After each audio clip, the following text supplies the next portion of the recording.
Assalamualaikum warahmatullahi wabarakatuh. Pertama-tama, marilah kita panjatkan puji syukur kita kehadirat Allah Subhanahu wa Ta'ala, yang mana berkat nikmat dan rahmatnya kita dapat melaksanakan diskusi online pada hari ini. Pada kesempatan ini, seperti yang telah ditugaskan oleh dosen kita, Ibu Siti Ro'iyati, kami selaku kelompok 2 akan membawakan presentasi dengan tema yang pertama, sejarah perkembangan psikologi, dan yang kedua, psikologi pada abad ke-19. Untuk tema yang pertama akan dipresentasikan oleh saya sendiri yang bernama Rawandi, sedangkan untuk tema yang kedua akan dipresentasikan oleh teman saya Ahmad Kris Mokhtar. Berikut adalah penjelasannya. Baiklah, untuk pembahasan pertama kita akan membahas sejarah perkembangan psikologi. Psikologi bermula dari konsep sederhana yang kemudian terus dikembangkan dengan pemikiran kritis oleh para ahli psikolog hingga dikenal sampai saat ini. Psikolog kemudian berkembang menjadi ilmu pengetahuan yang mempelajari tentang kejiwaan dan respon tingkah laku manusia dengan lingkungannya. Berbagai macam pendapat ahli bermunculan di zamannya sebagai suatu proses penyempurnaan konsep psikologi itu sendiri hingga disepakati dan memiliki makna yang relevan. Sejarah perkembangan psikologi dibagi menjadi beberapa periode zaman, dari mulai pra berdirinya psikologi hingga psikologi seperti yang dikenal saat ini. Berikut ini adalah ulasan sejarah perkembangan psikologi. Yang pertama, periode pra berdirinya psikologi. Psikologi berasal dari bahasa Yunani kuno yang memiliki arti jiwa dan sehingga diartikan keilmuan yang mempelajari tentang jiwa dan mental. Psikologi bersifat abstrak, akan tetapi sifat ini memiliki batasan pada manifestasi dan ekspresi dari jiwa itu sendiri. Sifat itu berupa tingkah laku atau proses melakukan suatu kegiatan. Sehingga psikologi didefinisikan sebagai ilmu pengetahuan yang mempelajari tentang perilaku dan proses kejiwaan manusia. Psikologi memiliki kisah perjalanan yang panjang. Bahkan sebelum Wundt mendeklarasikan tentang laboratoriumnya pada tahun 1879 yang dipandang sebagai kelahiran psikologi sebagai ilmu. Psikologi dapat dikatakan sejalan dengan perkembangan intelektual di Eropa. Berdasarkan pandangan tersebut, sejarah psikologi dibagi menjadi beberapa periode dengan para tokoh ahli di dalamnya. Pra-psikologi juga merupakan periode di mana psikologi belum dijadikan sebagai keilmuan atau juga masih menjadi dasar pemikiran-pemikiran yang menjadi dasar terbentuknya psikologi. Hasil pemikiran-pemikiran kritis terhadap hubungan manusia dengan lingkungannya yang memunculkan suatu pola tingkah laku khusus inilah yang menjadi daya tarik Wundt untuk mendalami lebih lanjut hubungan ketiganya sehingga muncul istilah psikologi. Psikologi sendiri merupakan ilmu yang mempelajari tentang kejiwaan manusia dan tingkah lakunya sebagai respon kaitan dengan lingkungan tempat tinggalnya. Periode yang kedua yaitu periode psikologi sebagai ilmu yang otonom.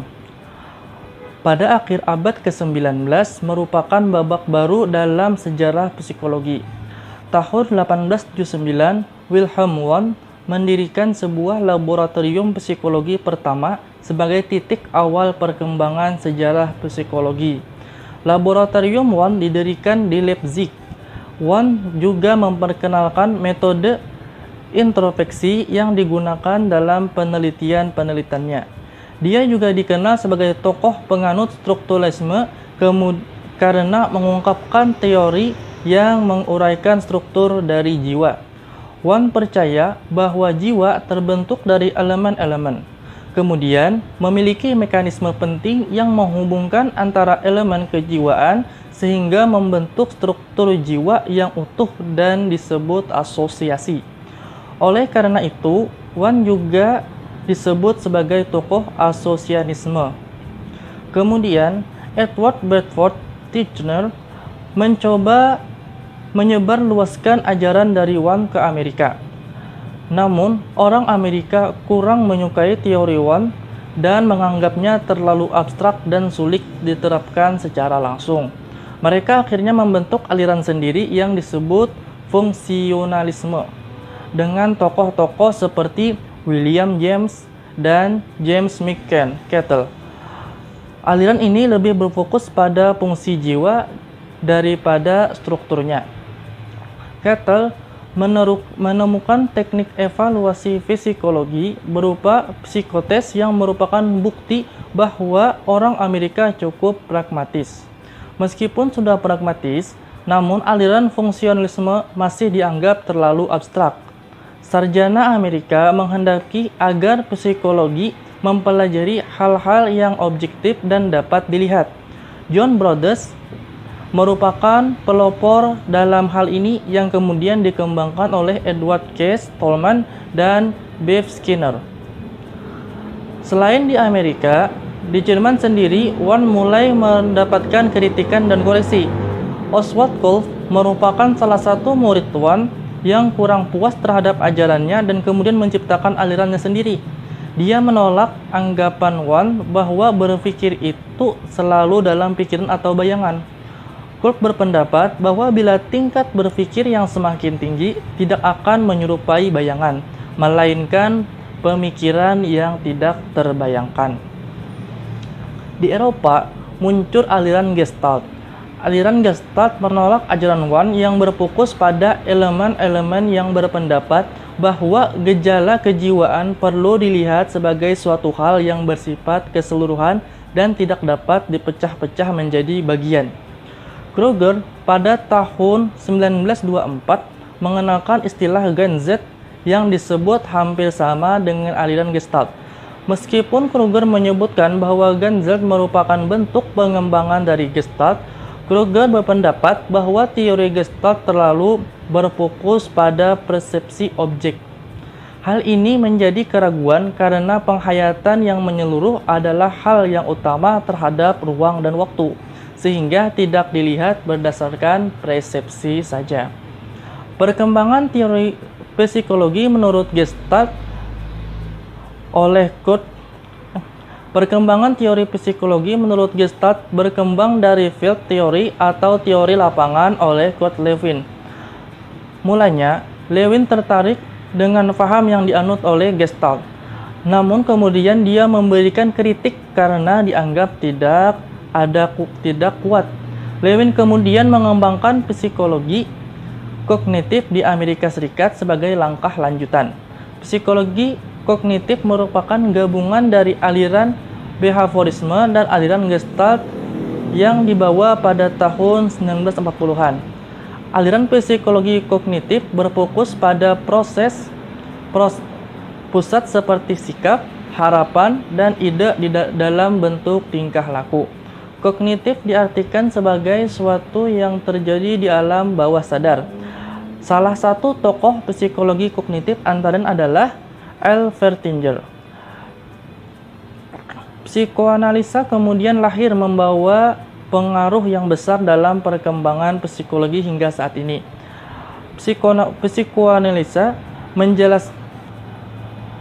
menjelaskan hal-hal yang juga tidak nampak dari luar dan secara khusus berusaha menjelaskan apa yang ada di dalam kesadaran manusia. Kemudian periode yang ketiga yaitu periode perkembangan psikologi modern. Sejarah perkembangan psikologi berisi mengenai pendapat-pendapat para tokoh-tokoh sejarah ilmu jiwa yang menjelaskan mengenai kejiwaan.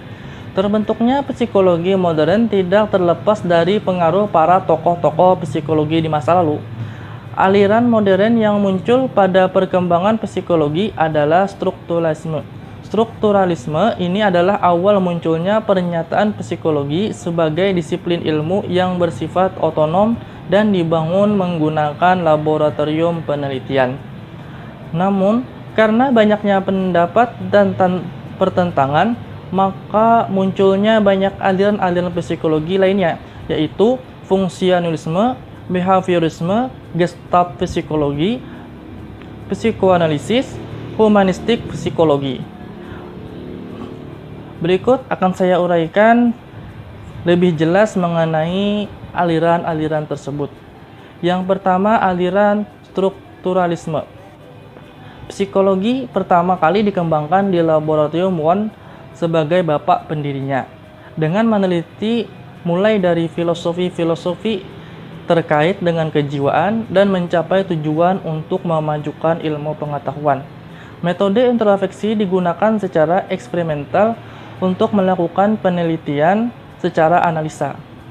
Tujuannya untuk menentukan pengalaman kesadaran dengan mengobservasi dan menganalisa unsur-unsur tertentu. Strukturalisme ini mempelajari psikologi dari unsur-unsur yang sudah disusun. Aliran yang kedua yaitu fungsionalisme. Pelopor aliran fungsionalisme adalah William James. James beranggapan bahwa pendapat Wundt keliru apabila percobaannya lebih berpusat pada penemuan struktur dan bukan kesadaran atau respon manusianya. Aliran ini beranggapan bahwa kelangsungan hidup seseorang merupakan jiwa hubungannya dengan lingkungan. Secara dinamis, aliran ini juga merupakan proses mental terjadinya aktivitas psikologi tujuan dan fungsi. Aliran yang ketiga yaitu behaviorisme. Behaviorisme masuk sebagai gerakan atau aliran psikologi yang kuat dan cukup berpengaruh. Pendiri aliran behaviorisme ini adalah John B. Watson. Aliran ini fokus pada gejala-gejala kesadaran atau di bawah alam sadar. Akan tetapi, masih sesuai dengan tugas psikologi yang berusaha mengamati bentuk tingkah laku dan bagaimana tingkah laku seseorang dikendalikan. Bev Skinner menyatakan bahwa lingkungan merupakan kunci penyebab terbentuknya suatu tingkah laku atau respon manusia. Untuk dapat lebih dalam memahami manusia, maka kita perlu melihat lingkungan tempat manusia itu hidup. Kemudian aliran selanjutnya yaitu gestalt psikologi. Aliran ini merupakan suatu bentuk pandangan yang terstruktur atau strukturalisme. Pemikiran gestalt membentuk suatu pola atau dasar sebagai unit kesatuan, sedangkan alat yang mendasarinya adalah persepsi dari hasil pengamatan. Aliran yang kelima yaitu psikoanalisa. Aliran ini muncul pada tahun 1900-an. Psikologi dikembangkan awalnya dari dasar-dasar tinjauan klinis psikiatris dari aliran psikoanalisa. Psikoanalisa diawali oleh Sigmund Freud, seorang psikiater dari Australia. Pengobatan dilakukan untuk pasien dengan gangguan kejiwaan, dan teori kepribadian itu muncul sebagai pendekatan psikoterapi dari berbagai pasien dengan gangguan mental yang berbeda. Yang terakhir yaitu humanistik psikologi. Aliran humanistik merupakan bertahan dari kekurangan-kekurangan yang ada di aliran behaviorisme dan psikoanalisa. Aliran humanistik ini didasarkan pada pengalaman masa lalu yang memiliki pengaruh pada pembentukan pribadi manusia yang berbeda-beda. Namun, tetap perlu diakui bahwa keinginan manusia untuk bebas dalam membuat keputusan bagi dirinya juga merupakan penentu pembentukan kepribadian dirinya sendiri. Humanisme lebih menitik beratkan pada perkembangan manusia dengan faktor subjektif seperti gambaran diri seseorang, penilaian akan tingkah laku, pengamatan terhadap respon, cita-cita ideal, dan lainnya. Assalamualaikum warahmatullahi wabarakatuh. Kembali lagi kepada saya di sini. Kali ini saya akan menjelaskan mengenai psikologi abad ke-19. Perkembangan psikologi abad ke-19, konteks sosial dan intelektual pada akhir abad 19 dengan perkembangan natural, sains, dan metode ilmiah secara mapan sebagaimana diuraikan di bagian sebelumnya. Konteks intelektual Eropa sudah siap untuk menerima psikologi sebagai sebuah disiplin ilmu yang mandiri dan formal. Tanah kelahiran psikologi adalah Jerman. Oleh karenanya munculnya psikologi tidak dapat dilepaskan dari konteks sosial Jerman dan orientasi intelektual Wilhelm Wundt. orang pertama yang memproklamirkan psikologi sebagai sebuah disiplin ilmu. Konteks sosial Jerman. Konteks ilmiah Jerman pada abad 19 ditandai dengan mulainya berdirinya institusi universitas dengan misinya untuk membentuk manusia berkualitas, berbudaya dan memiliki integritas, dan penyedia tenaga kerja yang profesional. Ilmu psikologi didefinisikan sebagai disiplin ilmu yang menyumbang pada membentuk Bildungsbürger culturally education citizens. Maka psikologi juga dipengaruhi oleh nilai-nilai kualitas manusia ideal Jerman. Sebagai sebuah ilmu yang hubungannya paling dekat dengan dan paling langsung dengan manusia, psikologi berada di antara dua kepentingan. Hubungannya dengan ilmu-ilmu yang konkret dan aplikatif, dan hubungannya dengan ilmu-ilmu manusia seperti filsafat, teologi. Watt sendiri menganggap psikologi sebagai bagian dari filsafat. Namun dengan berkembangnya karir pribadinya, ia mulai menentukan batas-batas yang dapat dilakukan PSI sebagai sebuah ilmu alam, khususnya psikologi eksperimen. Dasar berpikir Watt tentang psikologi menentukan bagaimana posisi psikologi dalam dua kepentingan itu sendiri. Baginya, kesadaran manusia, consciousness, terdiri dari elemen-elemen. Namun elemen ini tergabung dalam kesatuan yang lebih besar melalui human will. Riwayat dan pemikiran Watt. Wilhelm Watt berada pada 1832 dan tahun 1920, dilahirkan di Neckar, Baden, Jerman, dari keluarga intelektual. Ia menamatkan studi kesarjanaannya dan memperoleh gelar doktor di bidang kedokteran dan tertarik pada riset-riset fisiologis. Ia melakukan penelitian di bidang psikofisik bersama-sama dengan Johannes Müller dan Hermann von Helmholtz. Karya utamanya pada masa ini adalah Grundzüge der Psychologischen Psikologi. Pada tahun 1873 sampai 1874, Watt memperoleh posisi sebagai profesor dan mengajar di Universitas Leipzig, di mana ia mendirikan Psychological Institute. Laboratorium psikologi didirikan pada tahun 1879, menandai berdirinya psikologi sebagai sebuah disiplin ilmu ilmiah. Di awal berdirinya laboratorium ini, Watt membiayainya dari kantongnya sendiri sebagai sebuah usaha privat. Setelah tahun 1885, lab ini baru diakui oleh universitas dan secara resmi didanai oleh universitas. Laboratorium ini berkembang dengan pesat. Sebelumnya, akhirnya gedungnya hancur dalam PD2. Selama di Leipzig, Watt adalah seorang pengajar yang sangat produktif, membimbing 200 mahasiswa disertai mengajar lebih dari 24.000 mahasiswa, serta menulis secara teratur. Pada tahun 1900, ia memulai karya besarnya, Volker Psikologi, yang baru dilahirkan diakhirinya pada tahun 1920, tahun di mana ia wafat. Karya ini berisi pemikirannya tentang sisi lain dari psikologi, yaitu mempelajari individu dalam society, tidak hanya individu dalam laboratorium. Karya ini dapat dikatakan sebagai jenjang pertama psikologi sosial. Oke, mungkin cukup demikian pembelajaran tentang psikologi abad yang ke-19. Salam hilap, mohon maaf. Akhirnya, assalamualaikum warahmatullahi wabarakatuh. Mungkin itu saja yang dapat kami sampaikan. Apabila ada kesalahan atau kekurangan, bisa dikoreksi dan ditambahkan. Wabillahi taufiq wal hidayah. Wassalamualaikum warahmatullahi wabarakatuh.